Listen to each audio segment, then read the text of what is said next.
Sa kabila ng lahat, nananatili ng masaya. Ngiti sa iyong mukha, buhay ko'y kumpleto na. Kahit sino ka man, ang kwento mo'y mahalaga. Hatid namin lagi saya, saan mang dako ka pa.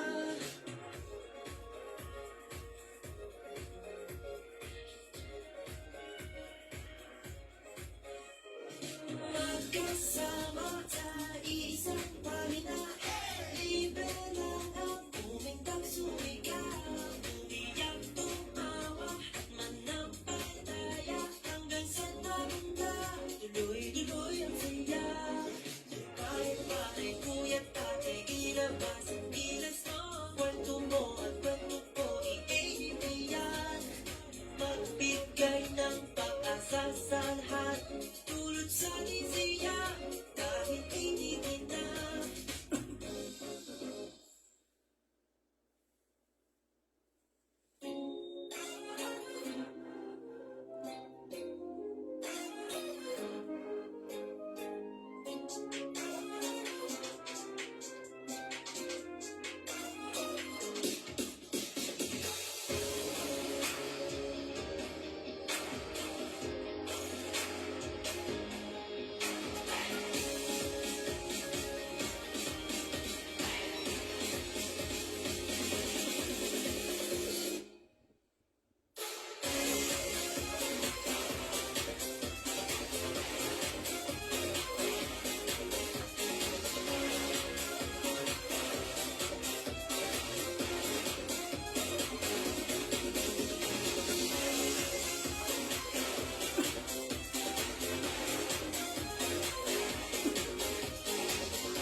Good evening. Welcome. This is your show. This is your life. AGT, Anything Goes Topic, Season 5.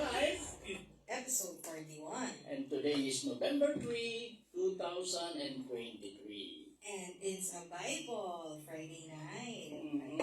Pabawas nga direct ng volume. Taas yung volume. Magandang gabi po, Senyor. Tataw rin at sa Yan sa ating maliliit. viewers. Magandang gabi rin. Ante and senyor, at sa inyo dyan na nanonood at nakikinig po sa amin. Yes. Kamusta po kayo? Hello. Yan.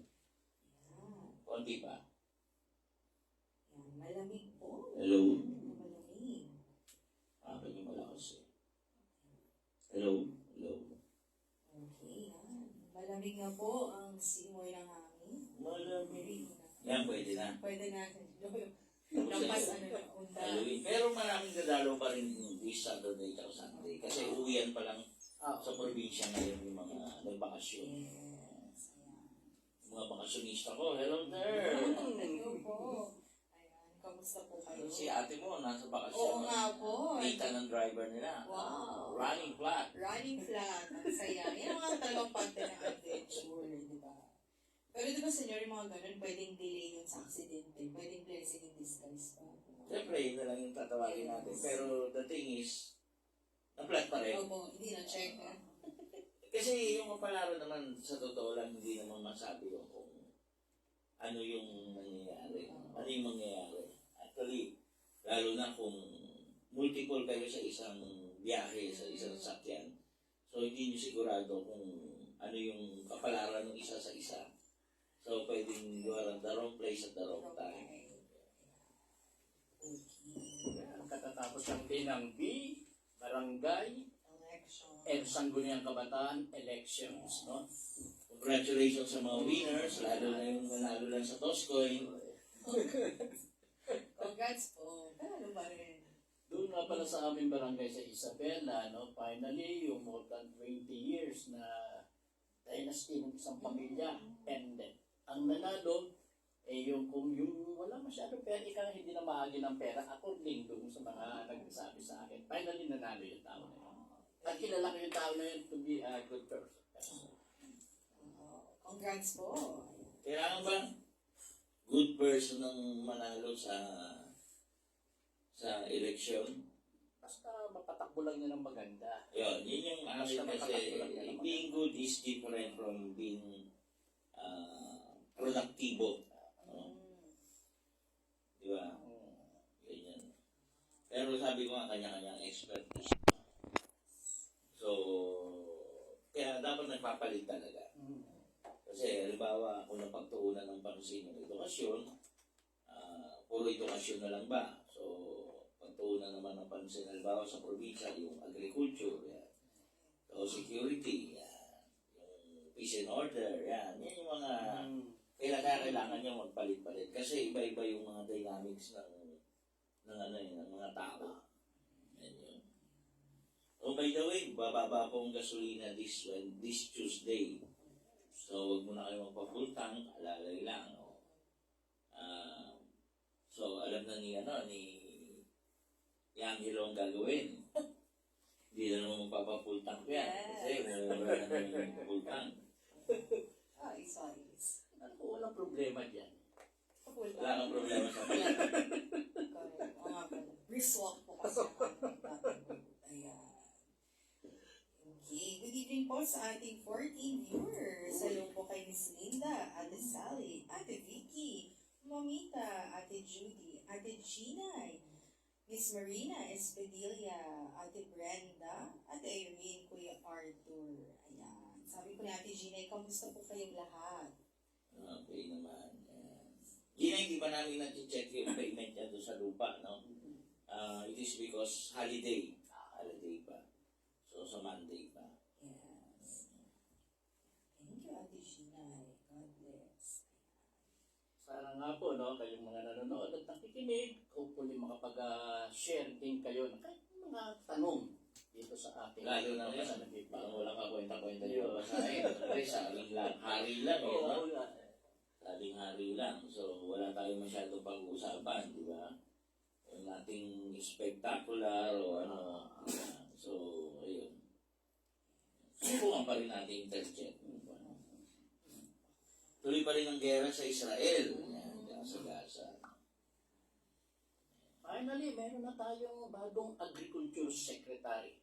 Si Francisco Laurel Tio Jr. Actually, may-ari, matagal ko nang kilala yung pamilya na hindi makilala, no? Known yung pamilya nila. Owner kasi ng Pravel yan eh, fishing, ano. Kilala noong pa yan. Talaga may background. May background. Tungkol sa pangingisda, malalaki yung mga ano niya, fishing vessels niya. Ano agriculture tsaka fisheries? Pagkaiwalay ba yan? Magkasama? Magkasama. All the best po sa bagong posisyon. At ang unang utos ni President Marcos sa kanya eh, pababain niya ang presyo ng agriculture.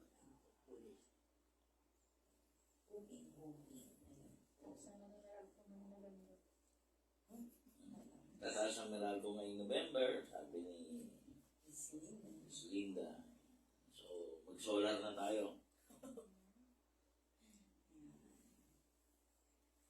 Okay. Kung mga balik-balita, ayan. 52 days na lang po. Pasko na. Yes. Naramdam mo na ba? Ramdam ko na sa lamig. Sa lamig pa lang. Ayan. Ay, yung iba nga dyan eh, medyo naghihintay-hintay na ng kanilang bonus.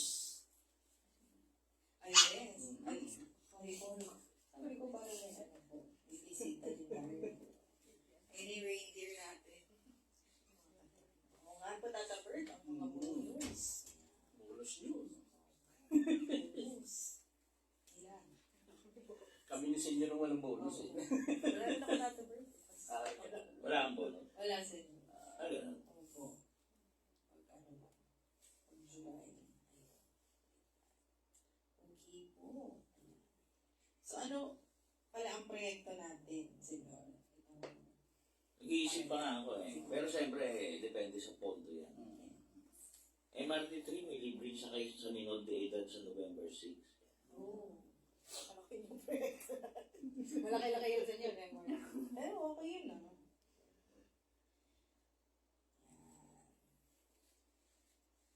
Good evening po, Ate Nara. Hello po sa inyong lahat. Kasi ang pinakamadali dyan, mag-sponsor tayo ng bata ng Christmas. Yeah.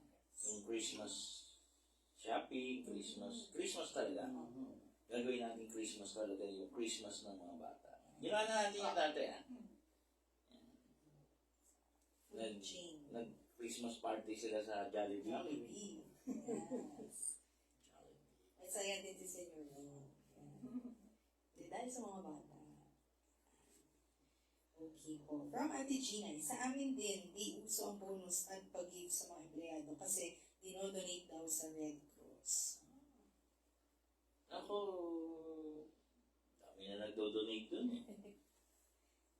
Dapat ang tawag dito, unahin mo muna yung mga pasayahin mo. Yes.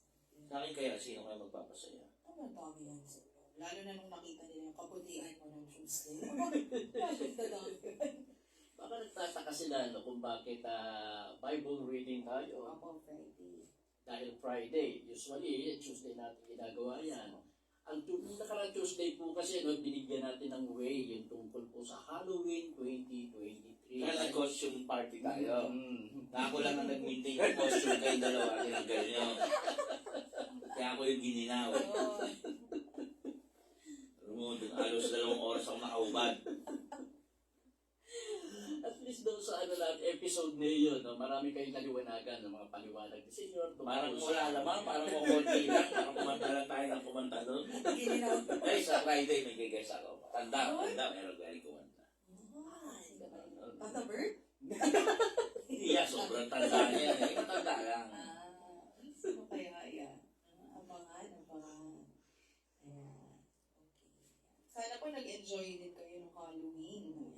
At dumalo kayo sa inyong mga kamag-anak na mayapa na po. Well, ako hindi makauwi ng Isabela para mabisita ang punto ng misis ko. Anyway, pinagtirik naman siya ng kandila na dito. And with a special prayer para sa akin. Ano yung special prayer? Kasama doon yung pasasalamat ko sa kanya dahil may mga bagay na naiwan sa akin na yun ang ika nga malaki ang naitutulong sa akin sa kanya. Ang iniwan, puro utang.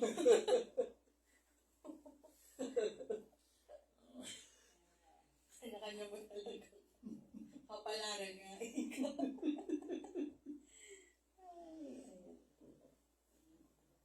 Ito po from Ate Gina. Yan nga po sinasabi ko sa mga kasamahan ko eh. Dapat kami una pinapasaya kasi kami naghihirap. Sabi ng asawa ko, di man talaga binibigay doon. Sabi lang yun. Parang, sabi lang yun, dinodonate. Pero nagtitipid lang sila doon. Correct. Kalokohan niya. Kasi dito batas magbigay ng 13-month pay. Kaya nga iba 14, 15. Pero ang problema kasi dito naman, underpaid yung mga tao.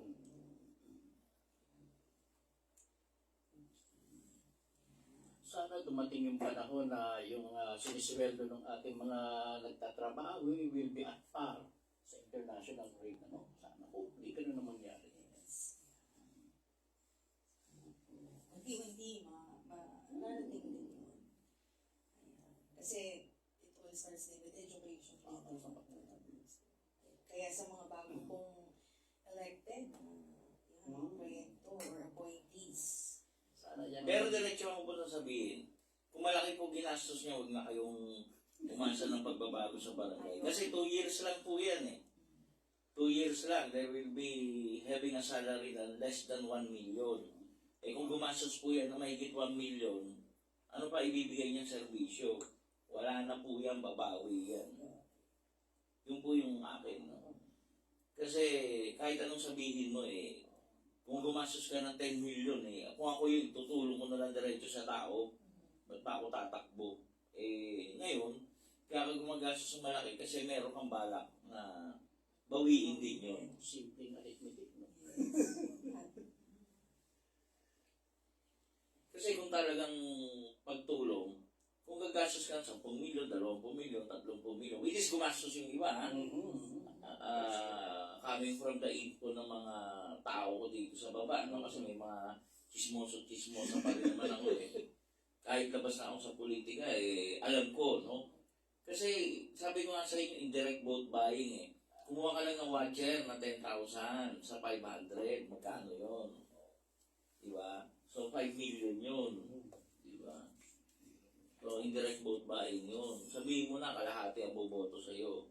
O O di may additional ka ng 5,000 votes. Yun yung usong tinatawag na gapangan. Pinagapang sa gabi. Tsaka yung mga nagre-reklamo pong flying voters ng mga sinundo kung saan lugar, no? Hindi po yun. Yung po ang mga voters, registered voters na na-relocate. Kasi po, squatter na-relocate, no? Sa ibang lugar. So, ginawa po ng mga incumbent, lalo na incumbent, hinakot pabalik para makaboto. So, hindi po flying voters. Valid yun. Ang hindi po valid doon, ang violation doon, yung paghakot. Bakit? Kasi po, pangangampanya na halos yun eh. Paghakot sa kanila para bumoto. Kasi identify kung sino umakot sa kanila eh. Yun. Pero hindi po flying voters yun kasi nakikita ko sa mga post ng mga losing candidates na nagre-reklamo, may mga flying voters. Ang flying voters po, yung mga boboto sa hindi naman nila pangalan. Pero kung ipoboto mo po, pangalan mo, nagkataon lang nakatira ka sa ibang lugar, hindi po flying voters yun. Halimbawa, ikaw, nakalisto ka sa probinsya, umuwi ka, nasa Maynila ka na, umuwi ka, flying voters ka ba noon? Hindi. Di ba? Ako dati, natira ko ng Cubao. Pinalipat ako dito sa Maynila uli. Ilang years din yun. Doon ako bumubuot sa Cubao until such time na talagang nilipat ko na dito sa Maynila. Ako nga din eh. Dito na ako nakatira sa Parañaque. Bumoboto pa rin ako sa Marikina. Kasi from Marikina, Quezon City, hindi ko nilipat.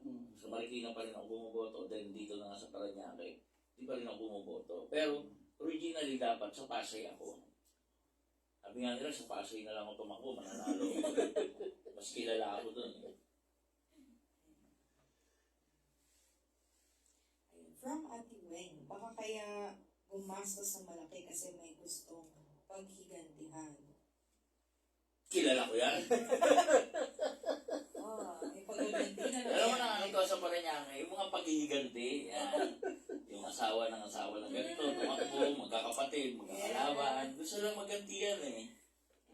Nakakatuwa talaga politika. I don't know sa ibang lugar. Alam ko rin, meron din mga ganyan. Kaya kadalasan magkakalaban, magkakamag-anak eh. Ay, nakakalungkot sa Mindanao, no? Talagang barilan, no? Patay.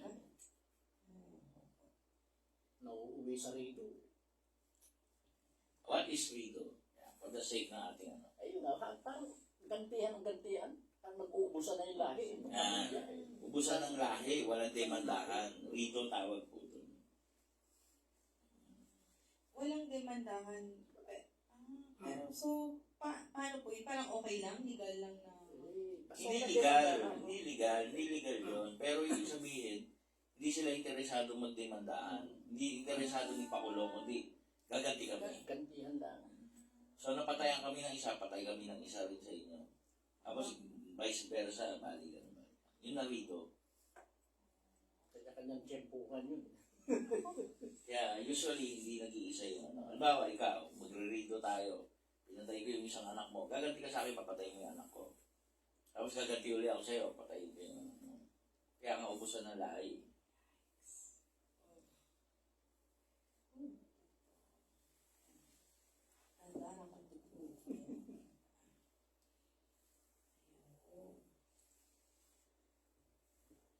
Sige, ano pa? Baka may mga gusto po kayong i-share na balita dito sa atin. Ano ba? Mapag-usapan po natin. Pwede po yun. Ano ba, balita na lang ba tayo? Babasa tayo Bible? Pwede na po tayo magbasa. Hindi tayo magbasa. Wala ba silang tanong? Wala ba po? Hello po kay Miss Lorenza, Sir Gavin, and Ate Weng.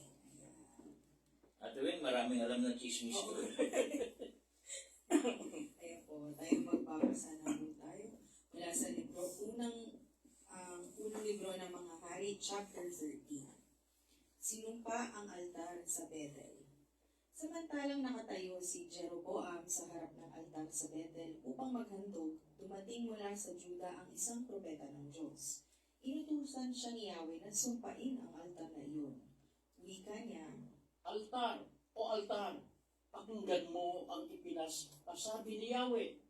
Isisilang sa angka ni David ang isang lalaki na papanganga papangalanang Hosias. Papatayin niya sa ibabaw mo ang mga pari ng sagradong burol na naghahandog ng mga hain sa ibabaw mo. Pagsusunugan kaniya ng mga buto ng tao. Sinabi pa niya, Ito ang tanda na si Yahweh ang nagpapasabi nito. Magkakadurog-durog ang altar na ito at sasambulat ang mga abo na nasa ibabaw ng altar. nang marinig ni Haring Jeroboam ang sumpang iyon laban sa altar ng Bethel, itinuro niya ang lingkod ng Diyos at pagsigaw na iniutos, "Dagpin ang taong yan!" Ngunit biglang nanigas ang kanyang kamay na itinuro sa lingkod ng Diyos at hindi niya maikilos yun. Noon din nagkadurog-durog ang altar at sumambulat na ang mga abo na nasa ibabaw ng altar gaya ng ipinahayag ng lingkod ng Diyos. Nakiusap ang hari sa lingkod ng Diyos. "Ipanalangin mo ako sa Diyos mong si Yahweh at hilingin mong magbalik sa dati ang aking kamay." Nanalangin nga ang lingkod ng Diyos kay Yahweh at gumaling ang kamay ng hari. Inanyayahan ng hari ang lingkod ng Diyos na sumama sa kanya at kumain sa kanyang bahay at pinangakuan pang bibigyan ng gantimpala. Ngunit tumanggi ang lingkod ng Diyos. Kahit na po ibigay ninyo sa akin ang kalahati ng inyong kayamanan, hindi ako sasama sa inyo. Hindi rin ako kakain ng anuman dito, sapagkat sinabi sa akin ni Yahweh na huwag akong kakain o iinom ng anuman, at pag-uwi ko'y huwag akong magbabalik sa aking dinaanan. Nag-iba nga ng daan ng propeta ng Diyos at hindi dumaan sa dinaanan niya patungo sa Bethel. Ang matandang propeta sa Bethel. Nang panahong iyon, may isang matandang propetang nakatira sa Bethel. Dumating ang kanyang mga anak na lalaki at ibinalita ang mga nangyari sa Bethel ng araw na iyon. Isinalaysay nila ang ginawa ng propeta ng Diyos at ang nangyari sa hari. "Saan siya dumaan nang siya'y umalis?" tanong ng ama. Itinuro ng mga anak ang dinaanan ng propeta ng Diyos na nanggaling sa Juda. "Ihanda ninyo ang asnong sasakyan ko," utos ng ama. Inihanda nga ng mga anak ang asno at sumakay ang propeta. Hinabol niya ang propeta ng Diyos at inabutan niyang nagpapahinga sa lilim ng puno ng ensina. "Ikaw ba ang propeta ng Diyos na nanggaling sa Juda?" tanong niya. Ako nga po. Sagot naman ito, "Sumama ka sa akin sa aming tahanan upang makakain." Anyaya ng matandang propeta.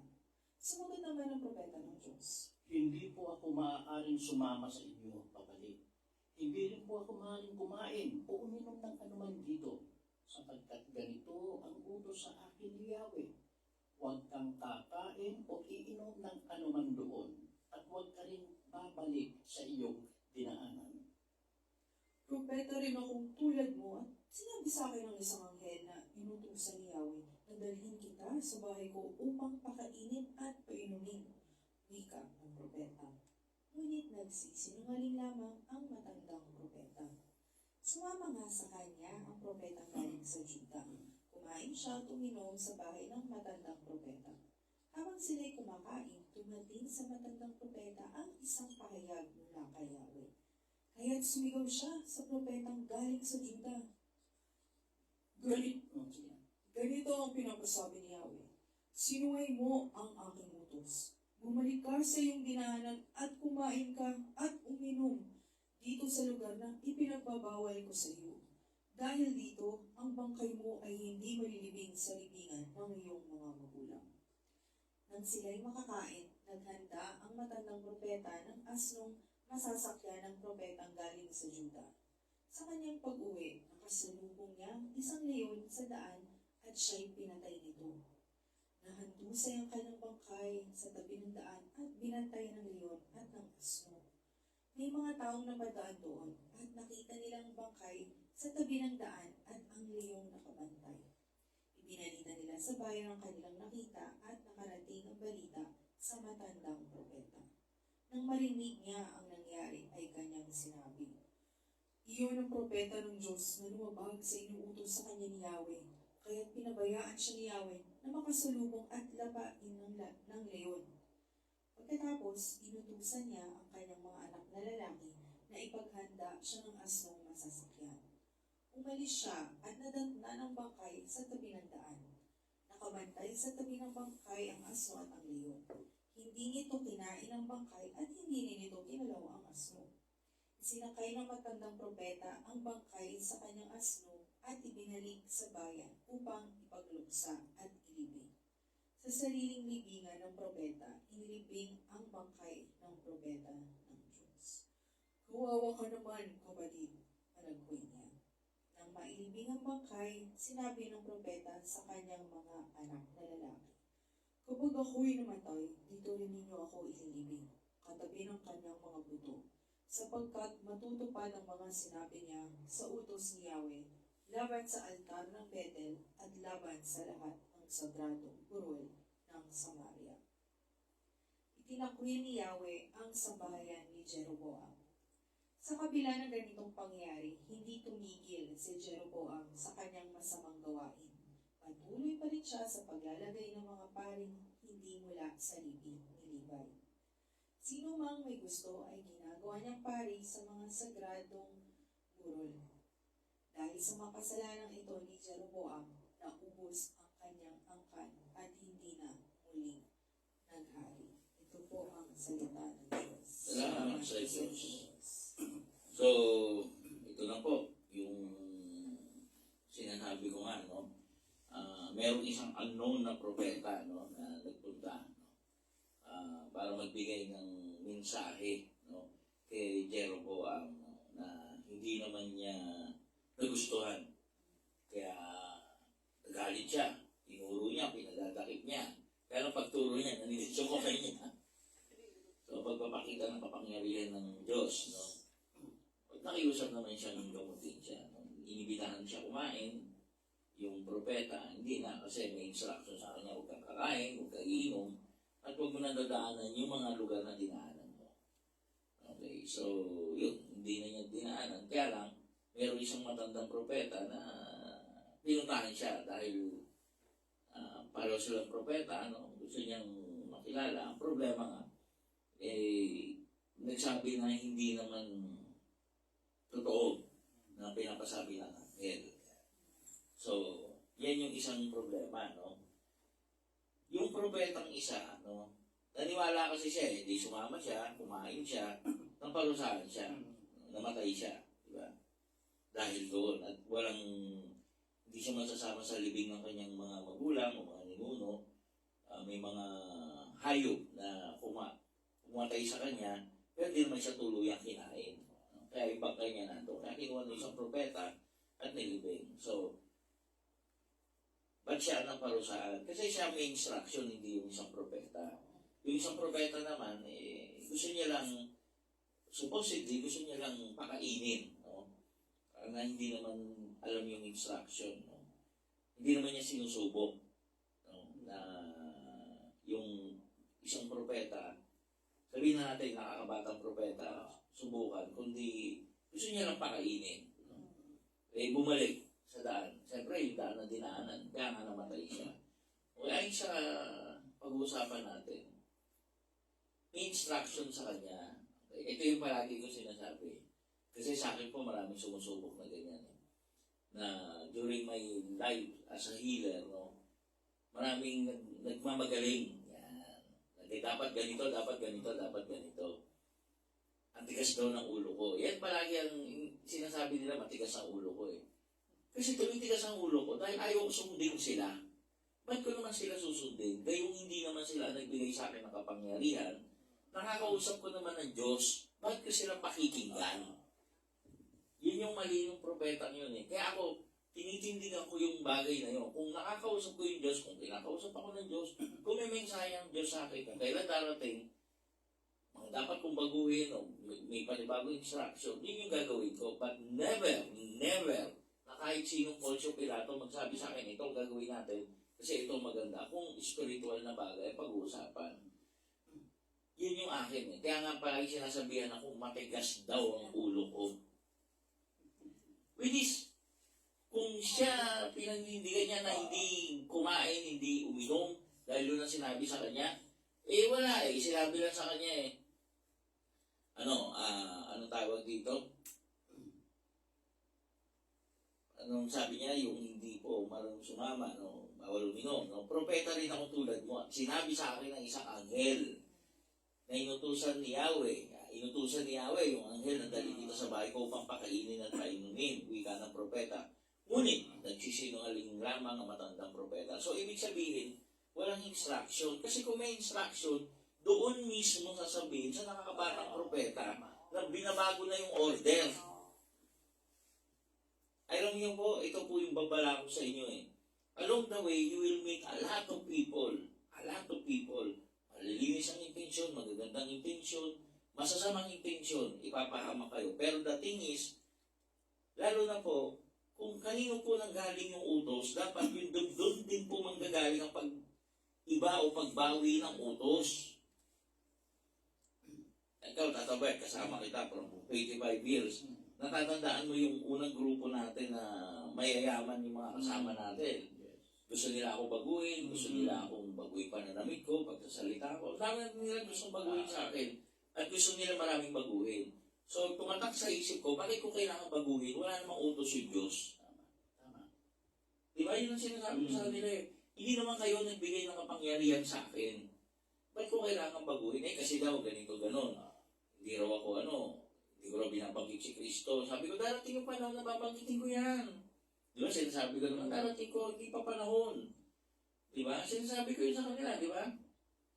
So, sabi ko, magantay lang kayo ng instruction. Hindi naman kayo nagbigay ng kapangyarihan sa akin, bakit kayo susundin ko? At tigas daw ng ulo ko. Yan palagi sinasabi ng tigas ng ulo ko. May pinagmumulan po ang prinsipyo yung tinitindigan po. Dahil hindi sa inyo nang galing ang kapangyarihan, bakit ko kayo susundin? Tama? Tama. At hindi po ako naligaw. Itong propetang ito, yung pinag-usapan natin, namatay po. Yan. Sinuway mo ang aking utos. Yan. Habang sila'y kumakain, dumating ang isang sa matandang propeta, ang isang pahayag mula kay Yahweh.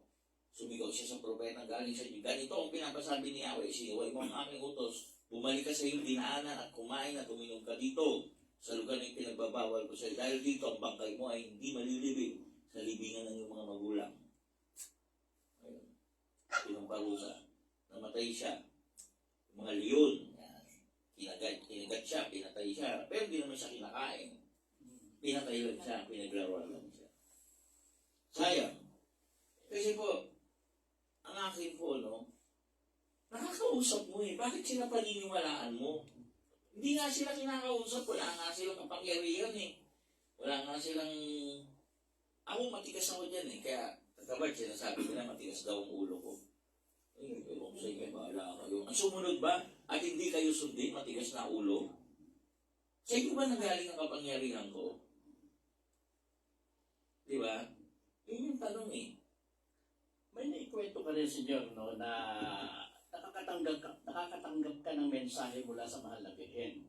At one time, may nagpakita sa iyo na anyong mahal na Birhen at nagbibigay ng isang pamamaraan, nagtuturo sa inyo isang pamamaraan na naman ang healing, which is psychic surgery na hindi mo sinunod. So, anong tanong? Ayun na nga, Nagkwento ka lang eh. pinatibay mo ng gusto yung paninindigan mo noon, paniniwala. Hindi. Dapat na meron sinasabi sa akin, pwede kong paniwalaan siya yung Birhen. Kaya lang, doon lumabas yung, hindi naman sa pagiging matalino ko, kundi yung very observant ko. Kasi biglang pumasok sa isip ko, nakakagamot na ako.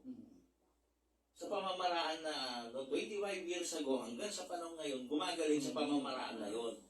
Kaya nga ang tanong ko sa kanya, bakit mo ako binibigyan ng panibagong pamamaraan? Yun yung tanong ko. Kasi ilalagay ko lang yung kamay ko, gagaling ka na eh. O ngayon, papasok ko na yung kamay ko, hihila ako ng laman sa'yo, tsaka dugo. Magsasara yung sugat, gagaling ang tao. Ito ang sagot, sisikat ka, yayaman ka.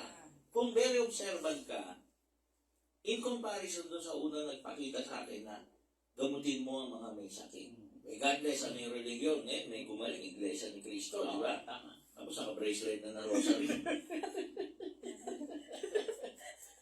Mabuhang-buhang ako. Hindi ko naman siya kino-convert eh.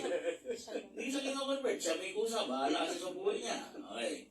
So, Basta sinabi ko, si Mama Mary, malapit sa akin pa, umahawak-hawak na kay Maria eh. Okay. So, sa mga twins, no? Gamutin mo yung may sakit, regardless. Basta yung sabi, so siguro may bayad, walang bayad, choice ko yun eh. Ano yung ano, basta gamutin mo yung may sakit, no? So, nagpadala din siya dati ng may atraso sa akin, di ba? Ginamot ko, hindi naman gumaling, namatay, no? Pero iyak siya noon eh, di ba? Natatanda mo yung kwento ko sa'yo. Sabi ko, magkikita rin tayo. Nakita nga kami, may cancer siya. Okay. So, sa mga twin, in comparison, kamuti mo may sakit, ito sisikat kaya yaman ka. Big difference yun eh. Malaking pagkakaiba nun. Kaya nga sabi ko, may sayang yung isang nagpakita dun sa norte na sabi daw sa kanya, babaguhin ang itsura niya. No, from lalaki siya, ginawa na siya. Sa totoo lang naman, bakla naman siya. Ngayon babae na siya. No? So, babaguhin daw ng berhen yung itsura niya. May mga naniwala pa rin. Alam niyo po, hindi po ganun yun eh. Yung pakinabang sa sarili, wala po nun. Palagi po kami po, no? Kami pong mga nakakausap ng Diyos o binibigyan, sakripisyo po. Sakripisyo po todo. Mga gabing hindi ka matutulog dahil tumatanggap ka ng mga mensahe. Mga gabi kailangan mo magdasal dahil kailangan marami kayong pagdasal na araw-araw naman may pinagdadasal tayo. So, sakripisyo po, no, on our part. No? Ngayon, pag niregaluhan ka pag Pasko, birthday mo, o kaya may naaliw sa'yo na nagbigay ng malaking halaga, which is ginagamit ko na naman sa... Ako kasi sa panahon ngayon, ilang taon na, hindi na akong mahawak ng pera eh. Si Linda na nga lang ang mayaman eh. Linda, problema lang sa pera, kaya sabi ko, akin na baka mawala pa sa Linda, hiyak ka talaga dyan. Pero, ibig sabihin, sa akin wala na yan, as long as mabuhay tayo. Yun lang naman yun sa akin, mabuhay tayo survival. So, kay umaman ako, hindi ako umaman, okay lang yun. Yumayaman naman ako sa ibang pamamaraan. By the way, salamat po sa mga prayer. Tuloy-tuloy niyo po yung prayer kasi po naka-first stage na po kami. Sa head stage na. So, pag nagtuloy-tuloy po yan, masayang Pasko, masayang bagong taon. Marami akong matutulungan. So, yun po yun. Yun yung dapat matalas kayo. Sino ba nagugat? Halimbawa, sa eleksyon, kung nanggaling sa taong bayan ang kapangyarihan mo, dabo na halal ka, dapat pagsilbihan nyo yung taong bayan. Huwag yung pagsilbihan si Mayor.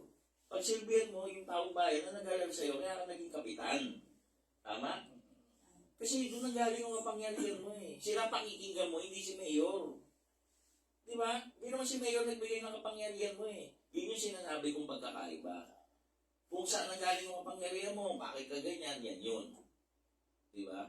Halimbawa, anong tawag dito? Yung talino mo, sino nagturo sa'yo, teacher mo, sino nagpaaral sa'yo, magulang mo, o sino tumulong sa'yo. Doon nanggaling yung galing mo. Doon ka makikinig. Kasi yun yung hindi nagpahamak sa'yo eh. Yun yung hindi magpapahamak sa'yo kailanman. Dahil sila yung gumawa sa'yo. Bakit ka maniniwala sa ibang tao? Gago ka. Di ba? Yun yung pinakamalaking-malaki mong pagkakamali kung maniniwala ka sa ibang tao. Dapat maniwala ka kung sino yung gumawa sa'yo. Halimbawa, taong bayan ang gumawa sa'yo, nanalo ka sa eleksyon. Tapos halimbawa, kung nasaan ka ngayon, magulang mo ba ang tumulong ba sa'yo? Sino ba? Teacher mo ba? O ano? Utang na loob mo yun doon eh. Tawag doon. Yun yung pakikinggan mo, hindi ka mamamalay. Dahil, kung napahamak ka nila, umpisa pa lang, napahamak ka na nila. Pero dahil nakarating ka sa paroroonan mo, dapat, doon ka nakikinig. Hindi ka nakikinig kung saan. Kasi ipapahamak ka niya mga yan. Kasi, once na nandun ka na sa tukrok ng tagumpay, marami ng papapil. Napakadami ng papapil, napakadami ng magmamagaling, napakadami ng bubulong. Napakadami na. Maniwala ka sa hindi. Samantalang kung saan ka nagugat, yan Diyos alam niya yan eh, kung saan ka nagugat eh. At kasama mo siya. Yun yung pakinggan mo. Ako matalas ako dyan eh. Kaya never ako nagkamali. Sabi nila, matigas ang ulo ko. Kaya matigas ang ulo ko, alam ko kung saan ang gagaling, ang kapangyarihan ko, ang swerte ko, ang lahat-lahat ng bagay, alam ko kung saan. At hindi ako maliligaw. Kahit ano sabihin mo sa akin, hindi ako maniniwala sa'yo. At kahit may espiritu mandadaya sa akin, hindi ako mandadaya yung mga yan. Sira ba ulo nila? Lumayas-layas ka sa harapan ko. Intindihan nyo? O, yun yun. O, sige, tanong. Yes po. Comment from Attorney Ino. Kailan titigil sa pag-guess yung Ninong Bird ko? Malapit na. Malapit na. Ate Weng, ang nakakalungkot, magkakamag-anak na magkalaban sa politika. Labasan ng baho. Pwe. May dura pa talaga. Dura yun, okay? Opo, pwe. Hayok nga sa kapangyarihan. Parang lang silang ibang buhay kundi yan. There is no life after politics. Kaya titigil si Tata Bird sa pag-guess. Hindi ko alam. Parang gusto niya na mag-guess eh. Ayan. Yan, hanggat may AGT, hanggat nandito si Tata Bird. From Attorney Ino po ulit. Si Senior matigas ang ulo. Si Ninong Bird wala nang buhok sa ulo. Ang gulo mo, Ino. From Ate Gina, may pagkakaiba ba ang matigas ang ulo sa di nakikinig? Oo naman. Yung ako kasi matigas ang ulo ko, pero nakikinig ako. Di ba, natatabag na observa mo ba yan? Nakikinig ako, especially yung mga bagay na hindi ko alam. Marami akong tinatanong, sinasabi ko diretso, hindi ko alam, nakikinig ako niyan. Paano ba yan, di ba? Always ako ganyan yung hindi ko alam. Nakikinig ako, nagtatanong ako, dahil hindi lahat ng bagay alam ko. Nakikinig ako. At sumusunod ako, ginagaya ko, or mas pinagaganda ko. Kasi matalino ako eh. Halimbawa, magtataho. Ano yung ginagawa niyang taho? Paano yung taho pala, pag hindi nabibenta, ginagawang tokwa. Ayan yun. So, mag-iisip ka ngayon kasi may tokwa ako nakakain na may amoy. Di ba? Hindi na press, di ba? Meron ka na, may maasim-asim na, no? Sobrang napanis na yun, di ba? So, may tokwa naman na, ano? So, yung gano'n. Kasi yung taho talaga namumuo daw. Yan. So, from doon, tinatanong ko nga, paano pag hindi na benta, hindi na ano, so ginagawa tokwa. So, kung ako yung magtataho, no, babaguhin ko yung ano, no, yung pagtitinda kong taho, kasi usually, taho, nakapingga, eh. Alam mo yung pingga? Yung nakapasan, yan. So, nagbago na iba, naka-tricycle na, naka-sidecar, di ba? Yung ganun sa village, eh, di ba? Para kasi village, malalayo yung bahay, eh. Hindi ka tulad sa squatter, hindi naman po sa pag-ano, pag hinto mo dun, takbuhan yung mga bata. So, yun po yun. Nakikinig ako. Yun po yung kaibahan. Yung matigas ang ulo, katulad ko po, tinatawag lang matigas ang ulo ko dahil hindi nyo ako mapapasunod sa isang bagay na mali. Ano yung mali? Hindi sa inyo nanggaling yung kapangyarihan. O, halimbawa, kapitan ka. Sino susundin mo? Taong bayan o mayor? Pero ang sino-sinusunod ng barangay captain? Yung realidad, mayor. Di mali. Hindi naman sa mayor nanggaling yung kapangyarihan niya sa taong bayan eh. Tama? Unless yung may isang batas na gusto pa implement ang mayor through sa barangay. Oo naman. Pero wala naman din. Ibig sabihin yung mga bagay na mga political moves. Yan. Yung mga batas, wala tayong problema doon. Kasi lahat naiilalim sa batas. So, yan yan. From Ate Gina, hindi ba po ang totoong galing sa Diyos, paghihirapan muna, hindi instant kaagad? Hindi ko alam eh, no? Ako kasi, daw naghihirap naman tayo, parang naging madali yung paghihirap. Imagine mo nga, sabi ko nga, 9 years old, iniwan ako sa Teresa Rizal. 9 years old, 9. Magano'n kayo na 9 years old? Babiyahin ng Pasay, papunta ng Teresa Rizal, maglalakad ka ng 10 kilometers, dala mo 2 bayong, tapos pagdating mo doon, yung tatay mo, Lunes, aalis, uuwi, Sabado. Kasi nakadistino. Sabi niya, magkasama daw kami, yung pala, nung una, araw-araw lang siya, aalis ang umaga, darating ng gabi, bandang uli, Lunes, aalis, Sabado na uuwi. Diyos ko po. So, imagine mo yun, no? Siguro sa ibang bata maghihirap yun. Ako kasi, iba yung ugali ko eh. Hindi ko ginagawang mahirap ang buhay ko. Hindi ako naghahanap ng mga bagay na wala ako. Kundi, pinagyayaman ko yung mga bagay na meron ako. Mula noon hanggang ngayon, ugali ko yun. Kaya sabihin na natin mahirap, pero sa akin nagiging madali. Kaya pag ako tinanong mo, pinaghirapan mo ba? Parang sinasabi ko, parang hindi. Pero sa totoo lang, pag inisip mo yun, iniwan ako ng nanay ko, napakahirap nun. Di ba, kailangan ko pagdaanan nyo para makilala ko ang Virgen Maria, di ba? So, napakahirap nun. Pero, dahil nga sa pananaw ko, no, yung nakaka-adapt ako sa mga bagay-bagay, di ba? Kinukwento ko nga sa inyo, di ba? 9 years old ako, matutulog ako sa bubungan, eh. Inaakit ko yung hagdan, eh. Lalata ko yung hagdan, aakit ako sa bubong, kukunin ko yung hagdan, matutulog ako doon. Pag-isip ko sa gabi, ginaw na ginaw, basang-basa na ako ng hamog. Di ba? Alam kung hamog, ulan eh. Ayun yun. So, ganun yun. Di ba? Minsan naman matutulog ako sa kwarto, kaya lang pag may nadinig ako, kasi bundok eh. Akit na lang ako dun sa bubong. Eh, yung bahay pa naman namin, daming ahas. Yung pag ganun mo ng kortina, may ahas, may ano.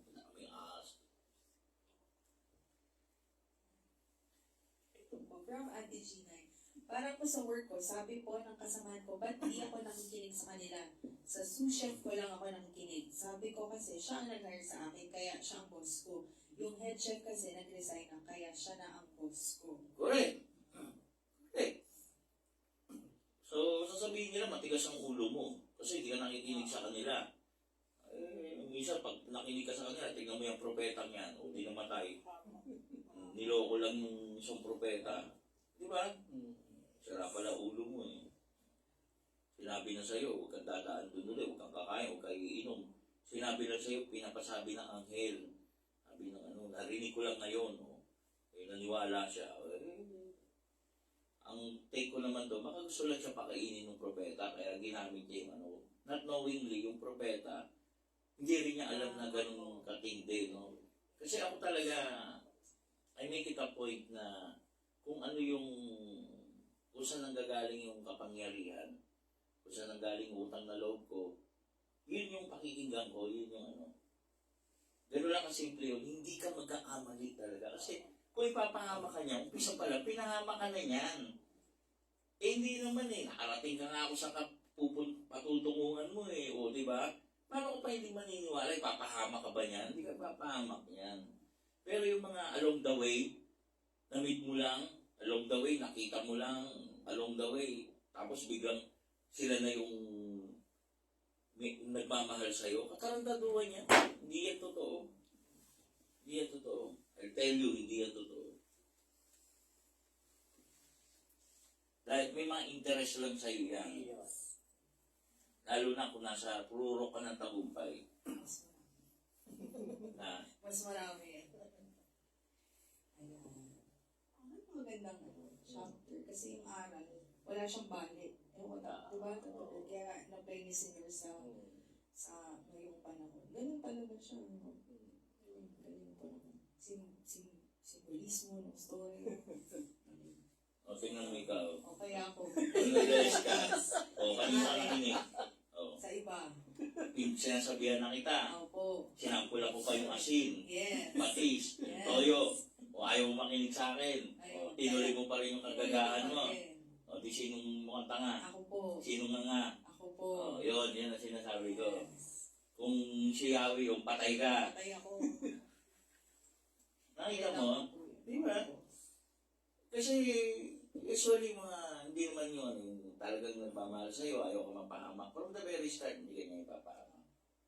Pero yung mga along the way na magmamagaling ko, sabi na yun, hindi ubra sa akin yun. Kaya ang sabihin nila, matigas ang ulo ko. Bakit? Sa'yo ba galing ang kinain ko? Sa'yo ba nang galing ang kakainin ko? Sa'yo ba nang gagaling ang kinabukasan ko? Hindi naman eh. Ano masasabi mo na Robert? Huwag na natin basahin yung ibang chapter. Ano ang kwenta yung ibang chapter? Siguro magkasunod mo ng basahin niya. Kasi halos parehas lang yan eh. Kaya wala naman tayong masyadong pag-uusapan. Chapter 14, ang pagkamatay ng anak ni Jeroboam. Nang panahon iyon, nagkasakit si Abias na anak ni Jeroboam. Kaya't sinabi ni Jeroboam sa kanyang asawa, Magbalat kayo. Magbalat kayo. Magbalat kayo. Magbalat kayo. Magbalat Like. Yung magbalat kayo, Ayan. yung magbalat kayo, ibang ano, nyo. magpanggap. magbalat kayo ka. O sige, magpanggap na lang. Pag-uwi mo. Pareho din naman yun eh. Magpanggap ka. Magpanggap ka. Yan. Para walang makakilala sa iyo na asawa ka ng hari. Puntahan mo sa Shilo si Ahiyas, ang propetang nagsabi sa akin na maghahari ako sa bayang Israel. Magdala ka ng 10 tinapay, ilang bibingka at isang garapong pulot. Sasabihin niya sa iyo kung ano ang mangyayari sa anak natin. Ganoon nga ang ginawa ng babae. Pinuntahan niya sa Shilo si Ahiyas. Matandang-matanda na noon si Ahiyas at bulag na. Sinabi sa kanya ni Yahweh, Pupunta rito ang asawa ni Jeroboam at itatanong niya sa iyo kung ano ang mangyayari sa kanyang anak na may sakit. Sinabi rin ni Yahweh kay Ahiyas kung ano ang sasabihin niya sa babae. Nang dumating ang asawa ni Jeroboam, siya'y nagkunwaring ibang babae. Subalit nang marinig ni Ahiyas na nasa may pintuan na ang babae, sinabi niya, Tuloy kayo, asawa ni Jeroboam. Bakit pa kayo nagpukunwari? Pero na pong masamang balita para sa inyo. Bumalik kayo kay Jeroboam at sabihin ninyo, ito ang ipinapasabi ni Yahweh, ang Diyos ng Israel. Pinili kita mula sa mga sambayanan at ginawang pinuno ng aking bayang Israel. Inalis ko sa sambahayan ni David ang malaking bahagi sa kaharian at ibinigay sa iyo. Ngunit hindi ka tumulad kay David na aking lingkod. Tinupad niya ang lahat kong iniutos. Sinunod niya ako ng buong puso at wala siyang ginawa kundi ang kalugod-lugod sa aking paningin. Higit ang ginawa mong kasamaan kaysa ginawa ng lahat ng mga nauna sa iyo. Tinalikuran mo ako at ginalit ng magpagawa ka ng sarili mong mga Diyos, mga imaheng yari sa tinunaw na metal. Dahil dito, paparusahan ko ang iyong angkan. Lilipurin ko silang lahat, matanda at bata. Wawalisin kong parang dumi ang buong angkan mo mula sa Israel. Sino mang kamag-anak mo na mamamatay sa loob ng lungsod ay kakainin ng mga aso. Ang mamatay naman sa bukid ay kakainin ng mga buitre. ito ang sabi ni Yahweh.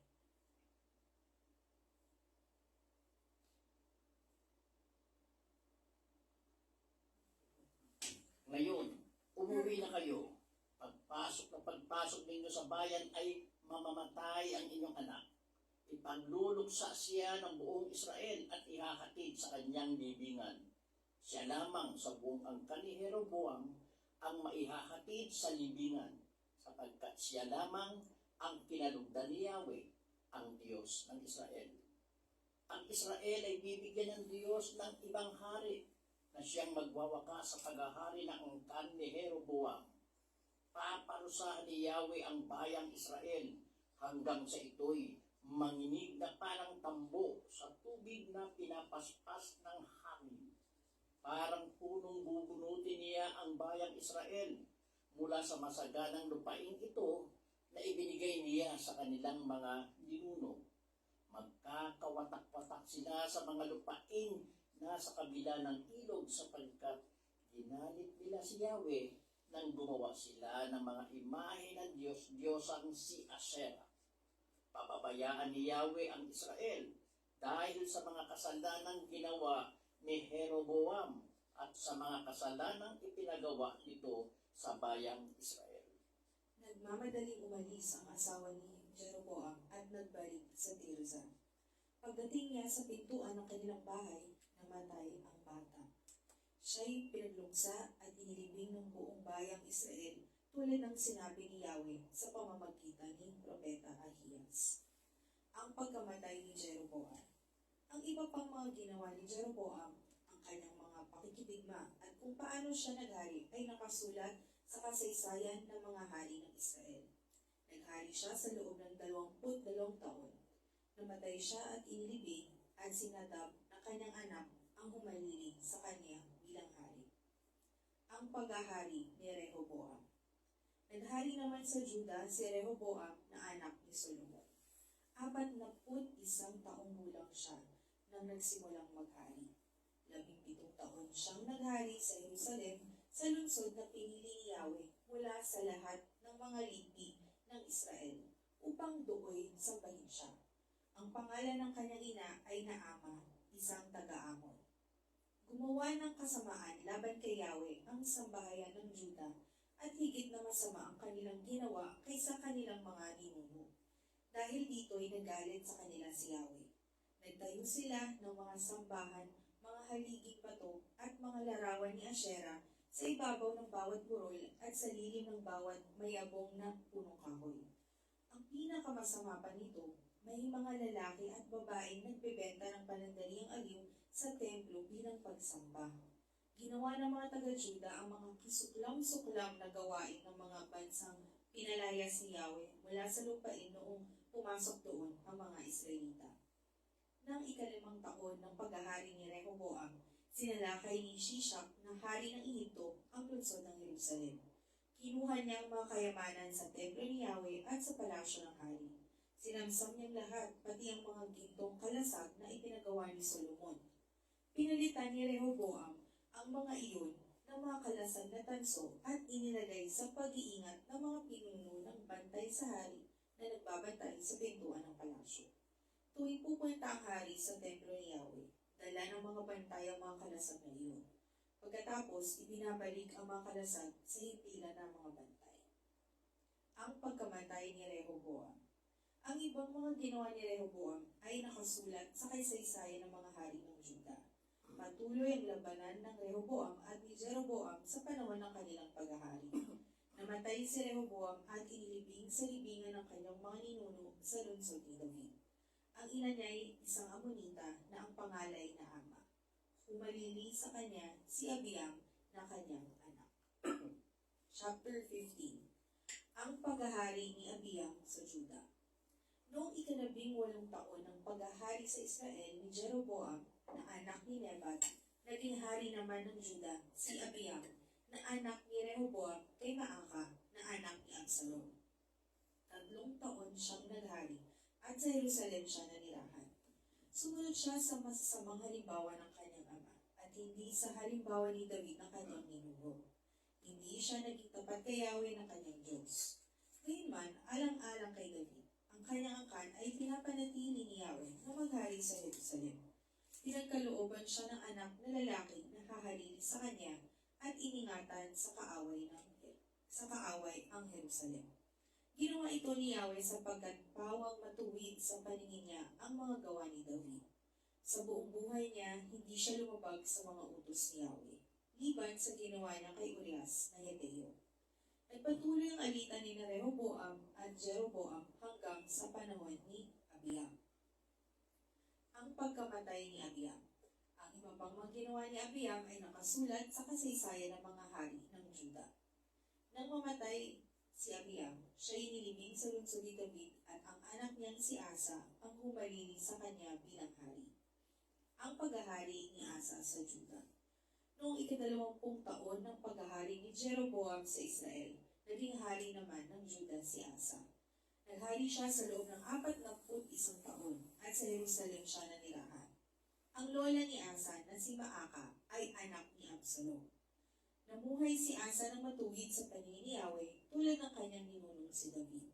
Pinalayas niya sa kaharian ng mga lalaki at babae nagbebenta ng panandaliang aliw sa mga sambahan ng mga Diyos-Diyosan at winasak ang mga imahe ng mga Diyos-Diyosang ipinagawa ng mga hari na una sa kanya.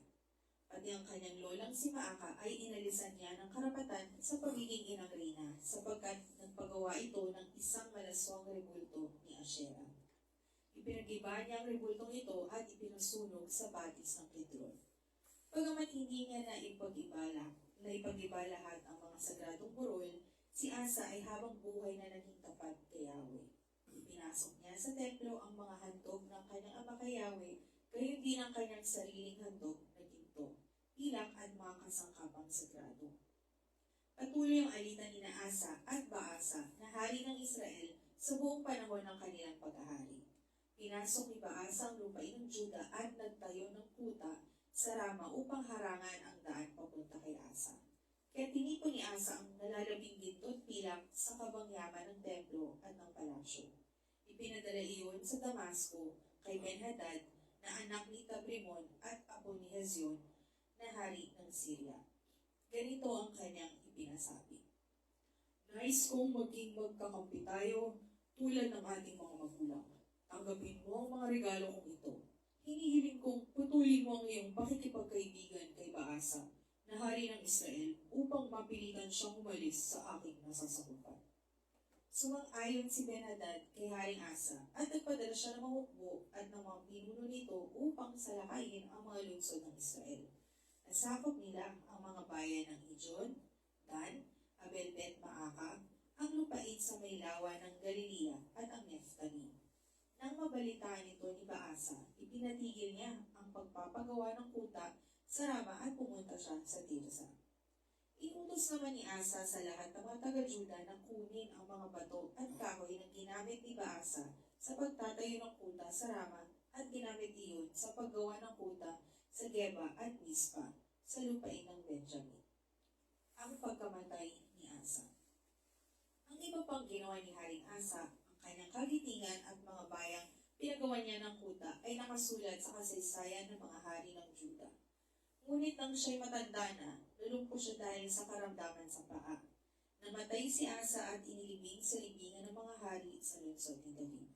At si Jehoshaphat, ng kanyang anak, ang humalili sa kanya bilang hari. Ang paghahari ni Nadab sa Israel.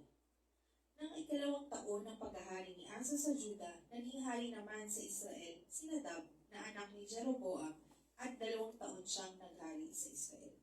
Katulad ng kanyang ama na nagbulit sa Israel sa pagkakasala, ginawa rin niya ang mga bagay na hindi kalugod-lugod kay Yahweh. Naghimagsigaban sa kanya si Baasa na anak ni Ahiyas mula sa lipi ni Isakar. Pinatay ni Baasa si Nadab habang kinugkog nito ang kanyang hukbo ang Gibeton, isang lungsod sa Filistia. Nangyari ito ng 3 taon ng paghahari ni Asa sa Juda at si Baasa ang pumalit kay Nadab bilang hari sa Israel. Sa simula pa lamang ng kanyang paghahari ay pinagpapatay na niya ang buong pamilya ni Jeroboam bilang katuparan ng sinabi ni Yahweh sa pamamagitan ni Propeta Ahiyas na taga Shilo. Ganito ang nangyari sa angkan ni Jeroboam sapagkat ginala niya si Yahweh dahil sa kanyang mga kasalanan at sa mga kasalanan ginawa ng bayang Israel dahil sa kanya. Ang iba pang mga ginawa ni Nadab ay nakasulat sa kasaysayan ng mga hari ng Israel. Patuloy ang alitan ni Asa, hari ng Juda, at ni Baasa ng Israel sa buong panahon ng kanilang paghahari. Paghahari ni Baasa sa Israel. 3 taon ng paghahari ni Asa sa Juda nang maghari sa Israel si Baasa, na anak ni Ahiyas. 24 na taon siyang naghari at sa Tirza siya nanirahan. Katulad ni Haring Jeroboam na nagbulit sa Israel sa pagkakasala, ginawa rin niya ang mga bagay na hindi kalugod-lugod kay Yahweh. Ito po ang salita ng Diyos. Salamat sa Diyos. Dalawang chapter yun diretso. Yes po. Kasi halos pareho-pareho. From Ate Gina, paano po sila naging propeta? Sino po ba ang nagdedeklara ng propeta sila? Actually, ang propeta, yung prophet, may mga katangian. Nakakausap nila ang Diyos sa iba't ibang pamamaraan. Nakakapagbigay ng propesiya, kaya nga prophet, ano yung propesiya? Yung mga bagay-bagay na mangyayari pa lang. At talagang actual na nangyayari dahil ito yung pinapasabi ni Yahweh. So, kaya nga prophet o propesiya, doon nagsimula yun. Meaning, parang yung mga hula. So, ang tawag sa'yo, manguhula. Pero saan ang galing yun? Sa Diyos, kay Yahweh. So, yun. Dito, sa mga binasa sa haba ng nagsaling lahi. Huwag natin kalimutan, nahati ko sa 2 po ang Israel at ang Juda. Naiwan ko sa angkan ni David, yung 2 lang. Yung Juda, 2 tribo, Benjamin, at saka Juda, at yung Israel po, 10 napunta, doon naman po yun. Sa walang tigil na gera ni Jeroboam tsaka ni Jeroboam. Okay, so walang tigil sila nagdigmaan kasi katuparan pa rin yun sa sumpa kay David. Yan.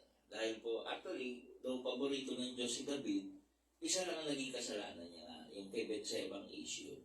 Yan. Yan. So, anong pangalan ang asawa niya, Tony? Sheba. Ano po pangalan? Betseba ba?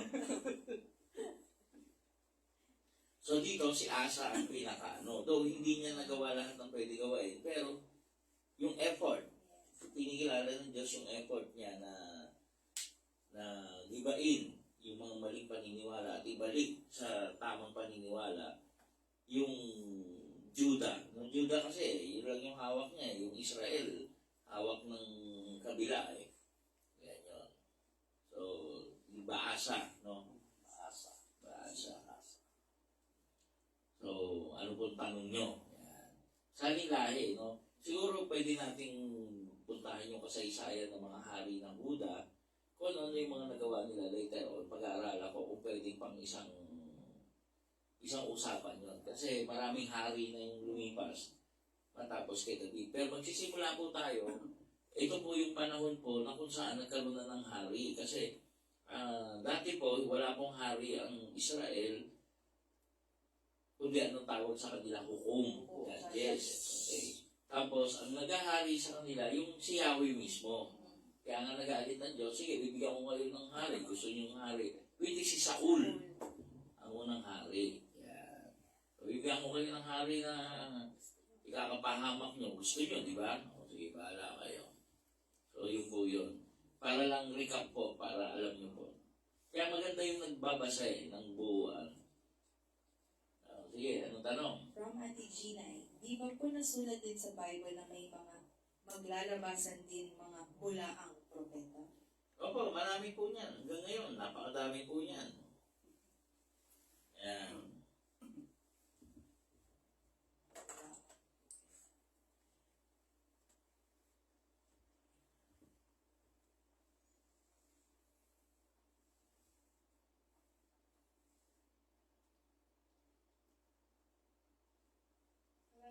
Napansin ko lang po sa pangalan, yung mga magkakaaway, magkatunog. Jeroboam. Opo. Jeroboam. Tapos Paasa. Pansin ko. Ayan. From Ate Ginay, kung ayon sa Biblia, Israel lang at Ehipto ang bansa noon at ang mga tao, sila lang nabubuhay sa panahon ngayon? Di ba? Marami pa po. May Syria pong tinatawag, Jordan. Marami po. No? Yun nga po yung mga nasasakop po nila. Yun lang po yung kasi ginalawan ni Moises eh. Yung 12 tribo. Tapos follow up niya po, kung gano'n po, originated din tayo sa Israel? Kasi ano tayo eh, sinusunod natin yung Old Testament si Yahweh na sinunod ni Kristo. Ganito po kasi yan eh, tayo po ay Kristiyano.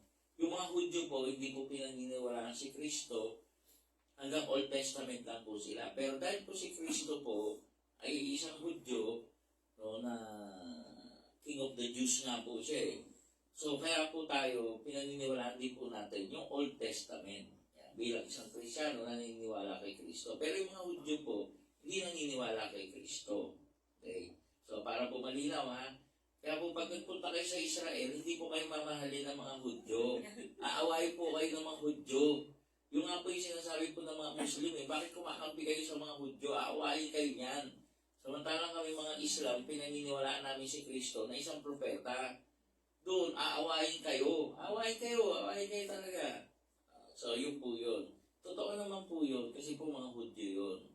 So, iba-iba pong paniniwala. Pero siyempre, mga radical na lang po yung mga yun. So, yun po yun. So, pag doon po tayo nanggaling, supposedly, yes, doon po tayo nanggaling. Dahil po, Kristiyano po tayo, which is doon po yung pinanggalingan din ni Kristo, mula sa libing ni David, yun po yun.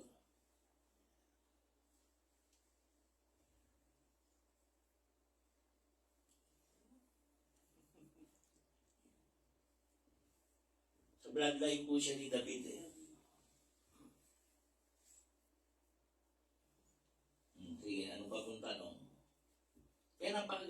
istorya dapat po ninyong masundan. Yung buo pong istorya po niya magkakaduktong. Nagtatalon-talon lang po kasi yung ibang pastor ng pagbasa, ayon sa gusto lang nila. Which is yung po yung ginagawa natin pag healing day. Pero ang target naman natin is mabago yung, at least yung life nila. Kaya bumabasa tayo ng verse, pero wala tayong plot. Wala tayong plot na, halimbawa, one verse to another verse to another verse. That it change, yung 5 versikulo, magkakaduktong. Hindi po ganun yun. Tayo po isang verse lang talaga, doon na tayo tumututong. Kasi po, ito po yung verse po yan eh. Chapter 15, verse 1 to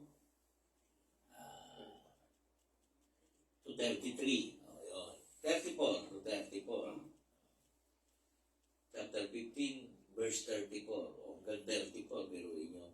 Yan po yung magkakaruktong. Yung chapter 1 hanggang 34 ng verse chapter 10, 15. Sila po hindi, paiba-iba po patalon-talon. Plotting po tawag nun, pinaplat po nila. Which is mali. Kaya wala po kayong naiintindihan na malinaw. Ito po malinaw na malinaw kung saan po nagkamali, sino nagkamali. Yan po yun. Actually po, propesya po na magkakamali po lahat ng hari dahil po nagalit po ang Diyos nung humingi ng hari ang mga bayan ng Israel. Kasi po, kung papansinin po natin, bago po ang kings, judges po muna. Ay isa po sa mga huling judges po ay si Samson. Si Samson po, judges po yun eh. So, hukom po yun. So, yung ang tawag po sa namumuno po, na parang micro namumuno, judge po o hukom.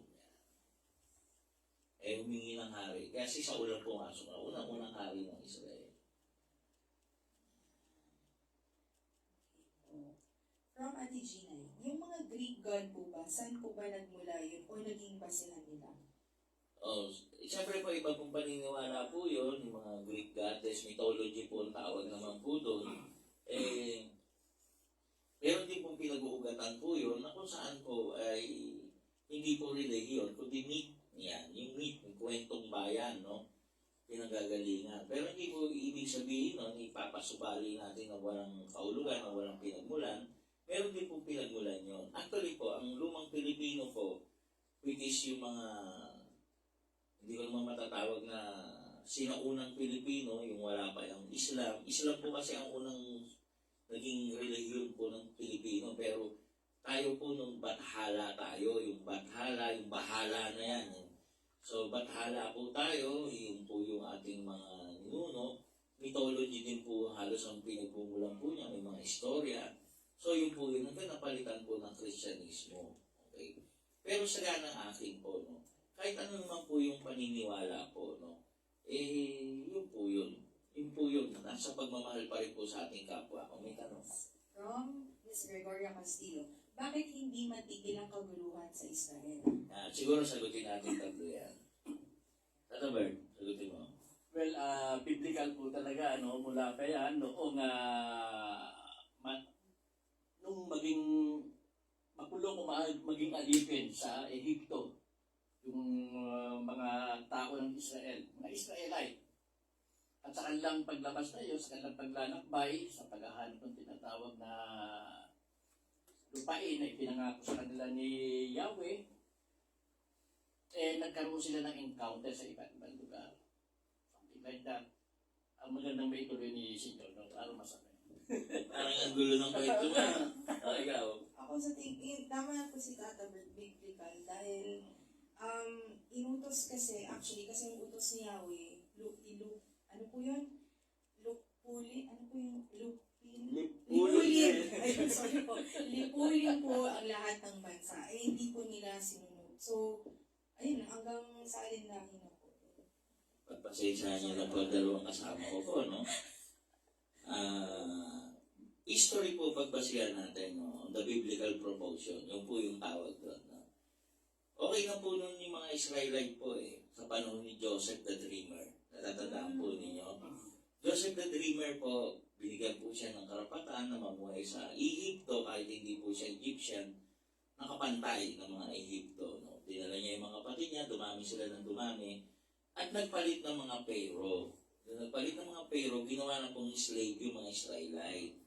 Nung araw po, nagkalat po yung mga Israelite na kung saan-saan lugar. Nung natatandaan po ninyo, nakikitira po sila sa iba't ibang mga lugar.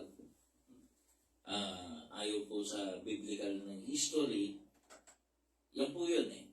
Yung Joseph the Dreamer po, yan po yung turning point na naipon ni Joseph yung mga lahat ng mga Israelite sa Egypt. Yun po. Kaya ganda po yung story. Hindi ko po alam kung kasama ko naman sila, ba't hindi nila alam mo yan eh. So, nung nakuha po ni Joseph the Dreamer, alam niyo po yung Joseph the Dreamer, pinagkatiwalaan po siya ng Pharaoh, na hindi naman pinangalanan ko sinong Pharaoh, ng kapangyarihan equal to the Pharaoh. Kaya niya na po mag-decide eh. Hindi lang siya pwede maging Pharaoh. Tama? Ayan. So, naging mabait, doon dumami yung Israel. Nung nagpalit na ng Pharaoh na naging salbahe na, ginawang alipin sa pilitan, yung mga Israelite, dumami ng dumami, ginawang alipin. At doon na pumasok ang istorya ni Moises, deliverance of the Israelite people, papunta sa Promised Land. Okay. So, yun po yun.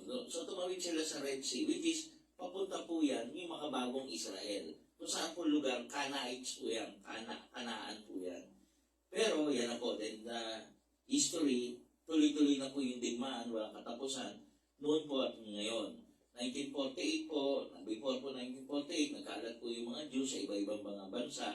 Dahil po under British colony naman po, yung Palestine, ay yung Israel, na tinanggal na po yung mga Jews doon at pinalitan po ng Palestine na pangalan, which is not connected po sa mga Pilisteo. Iba po yun, no? Pero yun nga po, yun pa rin po yun, yung mga Muslim po gumamit ng pangalang Palestine na nagmumukhang mag-iba. Pero kung idudugtong na naman natin yung history mula po kay Abraham, na anak niya si Ismael na pinagmulan ng Islam, at kay Isaac na pinagmulan ng Kristyanismo, ito na po yung bagong Palestine. Mula po sa lipi po ni Ismael, doon na po umugat po ang Islam, which is yung po ang religion po ng mga Palestino sa mga bagong panahon. So tumawid ulit.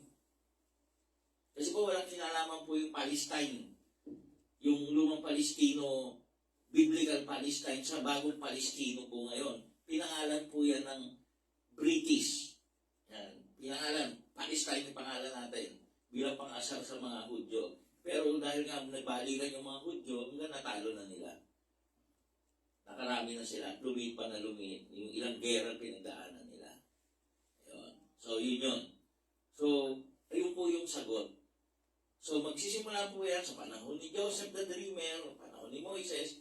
Tapos po, pagtawid po ngayon, yung mga bagong Palestino, babalik po tayo. Saan po nagmula yan? Panahon po ni Abraham.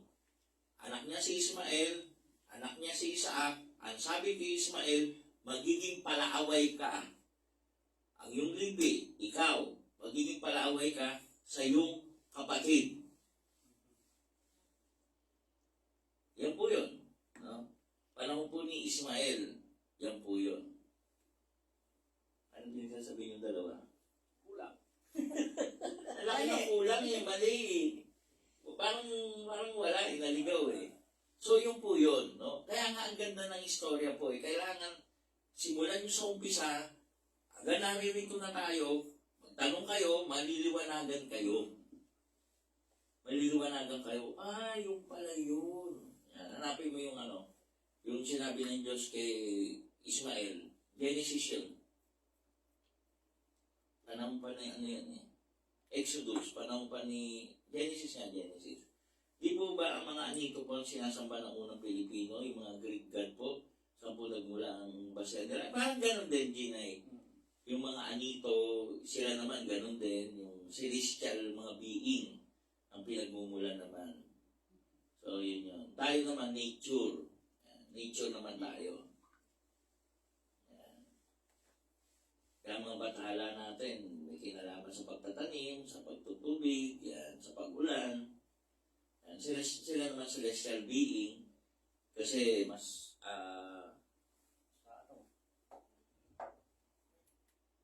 mas feel nila.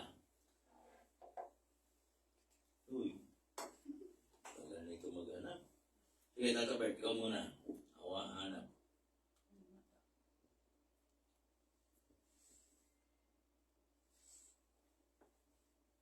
Pasensya na po, ang mabagal po siya.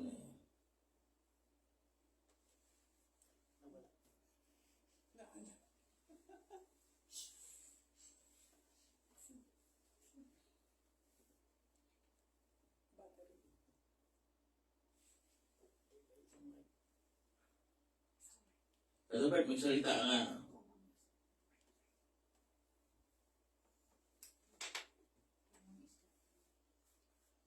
May katanungan dito kay Ginay.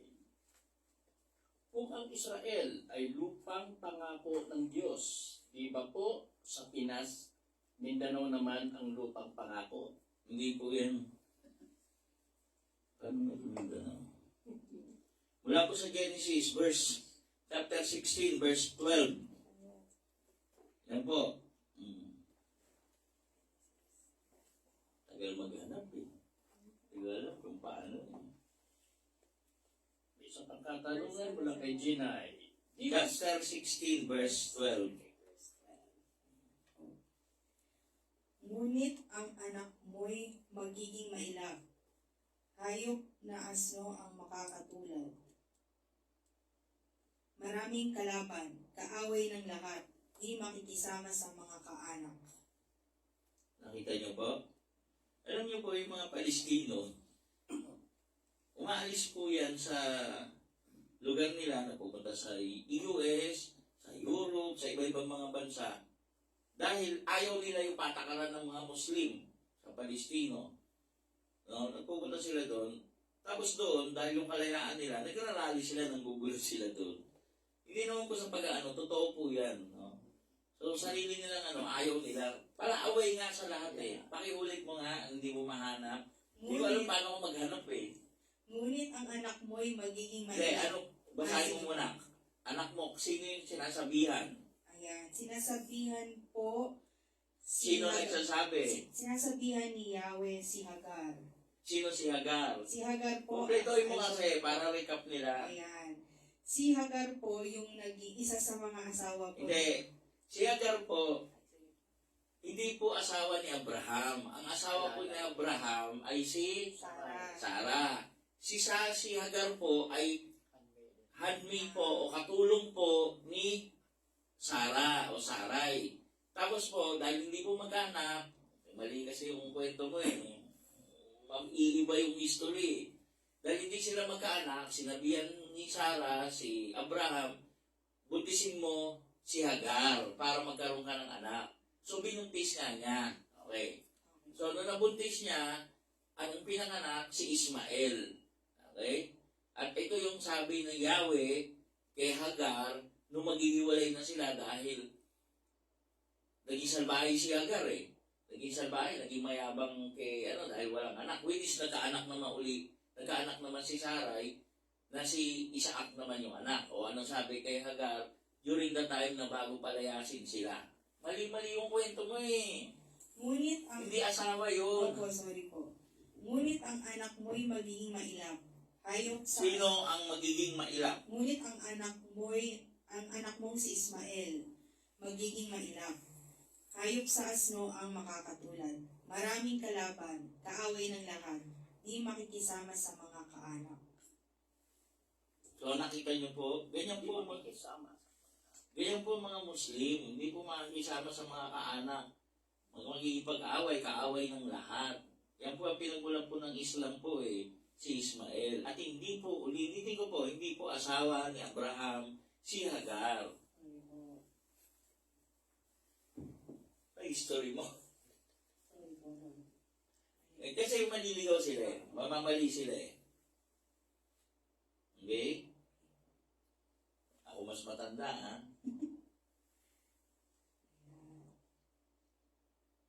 So kaya po bumabalik po sa lumang tipan yung kaguluhan sa Palestino at Israel.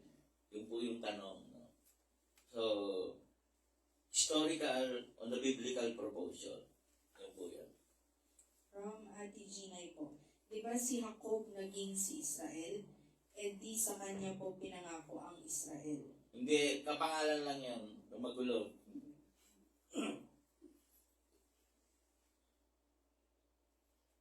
Okay?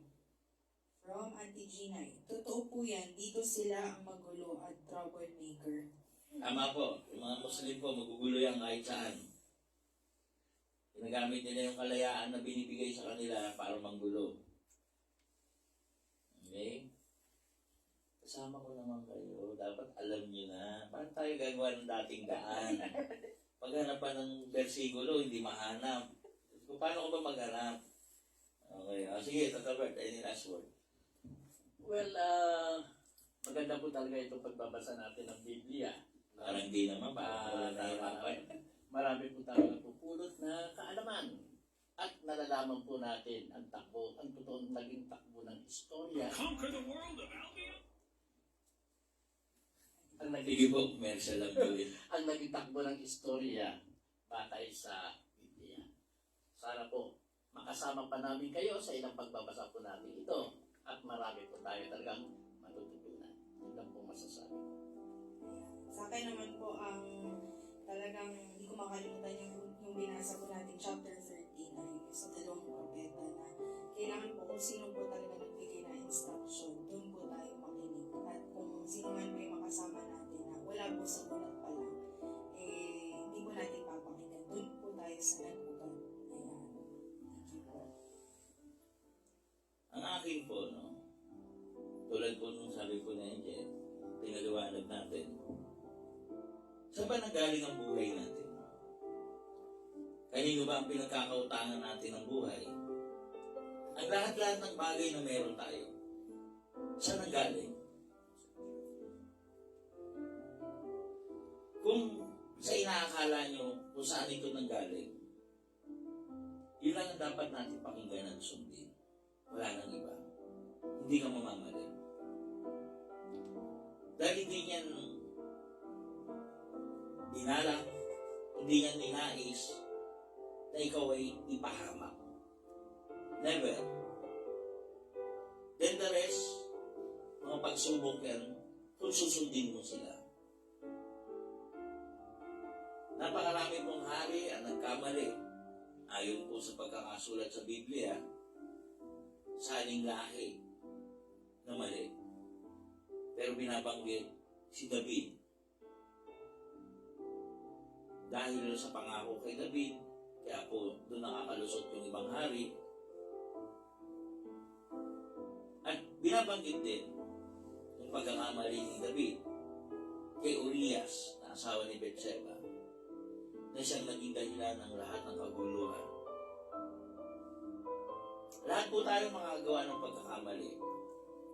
Pero kung tayo po ay kikilalanin kung saan nagmula ang lahat ng bagay na meron tayo, susundin natin ang pinagkakautangan natin ng lahat na meron tayo.